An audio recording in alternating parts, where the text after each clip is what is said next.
Y me pregunté sobre el mismo ritual que ocurría una vez y otra vez todo el tiempo. Y ustedes saben, la hostia que se levanta y el cambio de pan a la divinidad y la pequeña cajita con la luz roja donde Dios se encontraba. Y me empecé a preguntar por qué Dios quería las mismas cosas una y otra vez. Y por qué Él estaba satisfecho con el mismo ritual una y otra vez. Pero yo estaba convencido que esta era la verdad. Yo estaba convencido que el catolicismo era el representante de Dios aquí en esta tierra, porque había resuelto el problema en mi hogar. Pero yo quería conocer a ese Dios. Y yo quería saber lo que significa tener una relación con ese Dios. Y consideré el movimiento carismático. Ellos tenían los derrumbados por el Espíritu. Y me pregunté, a lo mejor es eso lo que uno necesita para saber que Dios existe. Porque yo en realidad no lo siento. No sé dónde está. Pero por otro lado, yo siempre había sido muy escéptico hacia todo esto y siempre hablaba de estas personas que necesitaban su muleta de la religión. Y después un día estaba sentado en el salón de clase y estaba dando una clase a un grupo de estudiantes del primer año.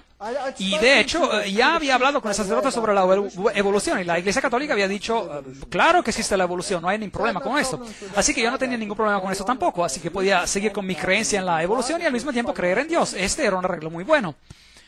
Y estaba dando clase a estos estudiantes de primer año y estaba dando una clase fuertemente basada sobre la teoría de la evolución.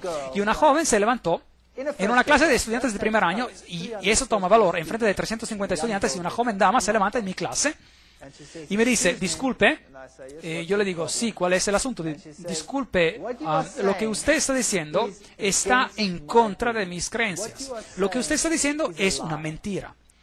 Yo creo que Dios creó los cielos y la tierra. Él es el creador del universo. Bueno, yo casi exploté.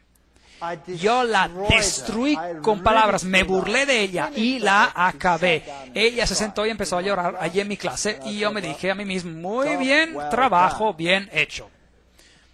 Y después acabó la clase y todos los estudiantes se quedaron muy impresionados con toda mi elocuencia y todo lo que había demostrado en el pizarrón y cómo yo había comprobado cuán ridícula era la idea de que esta joven había expresado. Y después regresé a mi oficina y ustedes se acuerdan de que hubo una pregunta antes sobre la conciencia, ¿se acuerdan? Bueno, esta voz pequeña no me dejaba en paz, la conciencia, y seguía diciéndome qué hombre mezquino y malo yo era. Y cómo podía yo, en frente de todos, atacar y humillar de tal manera a esta joven. Y yo me sentía muy mal por lo que había hecho y mi conciencia no me daba reposo.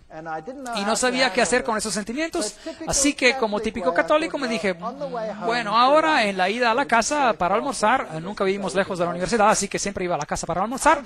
Bueno, yo voy a pasar a la iglesia por la iglesia católica y me voy a sentar allí un rato y espero que así ese sentimiento se vaya. Así que me fui con mi coche e ingresé a la iglesia y me senté allí. Y estaba cerrada la iglesia. Bueno, la puerta estaba abierta y se podía ingresar a un par de bancos, pero el altar estaba completamente cerrado porque ladrones habían estado robando. Y yo me senté allí y hablé con Dios y miré hacia la pequeña luz roja, que significa que la hostia estaba allí, y eso significaba que la presencia de Dios estaba allí también. Y me sorprendió de que Él estuviera encerrado, entre comillas, en esa cajita pequeña. Y después me quedé sentado por un largo rato y estaba torturado en mi mente, estaba pasando por una tortura mental y me dije a mí mismo, Dios tiene que estar aquí porque Él ha hecho cosas tan maravillosas en mi vida. Mi familia es totalmente diferente. Mi esposa había aceptado de ser convertida. Yo había llamado al sacerdote católico para que viniera a nuestra casa para que ella se convirtiera en católica, pero por alguna razón él nunca logró pasar por la casa. Siempre tenía cosas que hacer, pero como quiera, él había quedado de pasar a la casa. Y yo estaba sentado en la iglesia y estaba luchando con Dios y le dije que yo tenía todos esos sentimientos y no sabía dónde él se encontraba. Y nunca lo había verdaderamente encontrado. Y yo sabía que en otras iglesias había todos esos acontecimientos interesantes que estaban ocurriendo. Y aquí ocurría siempre lo mismo, cada domingo. ¿Y dónde estás, Dios? Decía. Y yo me quedé sentado allí en la banca y le dije a Dios, bien, si tú verdaderamente existes, ahora me tienes que hacer ver, porque yo verdaderamente no te puedo encontrar. Y con ese sentimiento me fui a la casa, sintiéndome un poco mejor.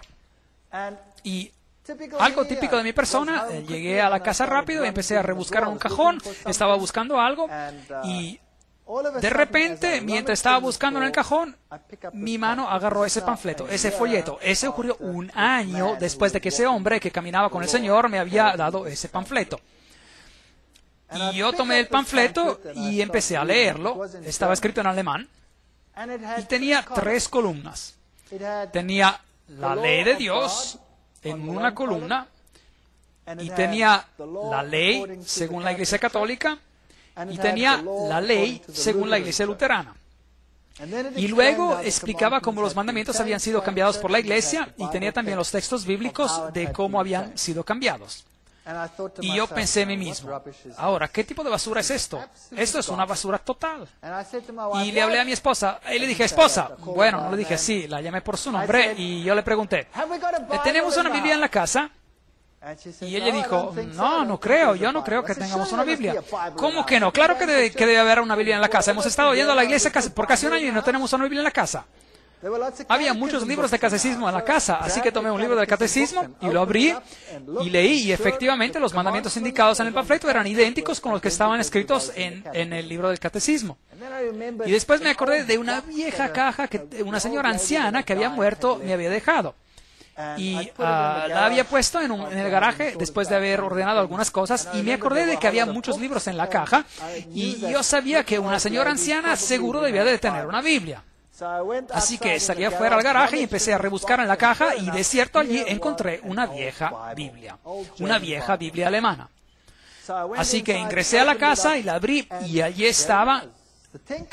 Los 10 mandamientos eran totalmente diferentes comparados con los mandamientos que tenía en el libro del catecismo. Y esto me dejó perplejo.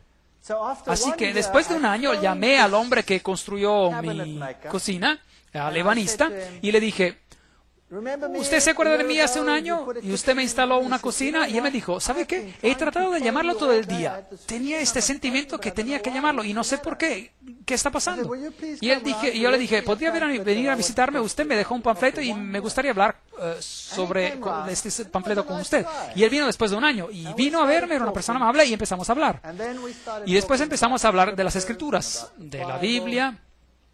Y empezamos a hablar sobre el libro de Daniel y las profecías sobre Daniel capítulo 7, y las estudiamos con él y tomamos notas y hablamos hasta las 3 de la mañana, y él regresó al día siguiente y al día siguiente, y en 3 días habíamos estudiado Daniel y Apocalipsis, todos los hechos históricos y todas estas cosas, y yo no le creía ni una palabra. Y después decidí que la única manera que íbamos a resolver esto es si yo iba a comprobar si cada uno de los hechos estaban así como él me los había explicado. Si es que esos reinos y esos reyes estaban así como me lo había explicado. Así que regresé a la universidad, al departamento de historia, al departamento de teología, y agarré todo lo que pasó por mis manos y controlé y comprobé si los hechos estaban correctos. Y si estaban correctos. Y después empecé a descubrir que el pequeño cuerno de Daniel, el capítulo 7, si uno lo toma así como la Biblia lo dice, no puede ser nadie más que la Iglesia Católica. Y esto fue algo que me chocó, que me impactó totalmente. Y después estudié la versión protestante que dice que el cuerno pequeño era el rey Antioquio Epifanio, o Epifanes el cuarto, y estudié todo eso. Y encontré que no puede ser él porque ninguno de los criterios encaja. Y vi también cómo las escrituras habían sido cambiadas sobre algunos de esos puntos. Pero para ser imparcial, invité al sacerdote católico a mi casa. Y le pregunté, ¿puede por favor venir a visitarme a mi casa? Le tengo que hablar sobre un asunto. Y él vino, y mi esposa estaba presente, yo estaba allí, y tomé la Biblia, y tomé los capítulos en Daniel, y se los mostré en detalle, y le mostré los cambios de los mandamientos y todas estas cosas. Y después me dijo, yo no te puedo hablar de este asunto porque yo no estoy metido, no estoy enfocado en la palabra en la Biblia para nada. Y yo me quedé a boca abierta. Frente a mí se encontraba un sacerdote y él no estaba metido, no estaba enfocado en la palabra. Y él dijo, tenemos algunos especialistas que están metidos, están enfocados a la palabra. Pero para mí no tiene ningún sentido lo que usted dijo. Y se fue. Y después llamé a pastores de otras iglesias y debatimos, a veces hasta las horas tardías de la noche, sobre lo que el pequeño cuerno era. Y cada vez que regresaban a mencionar a Antioquio Epifanio, yo les decía, pero no puede ser porque él se levanta después de Roma, el cuerno pequeño. No puede haber sido un rey durante los tiempos griegos. Y eventualmente ellos también se iban y decían que no puede ser de otra manera. Así que yo estaba delante de este terrible dilema. Y lo peor de todo fue en que empezamos a hablar sobre el sábado.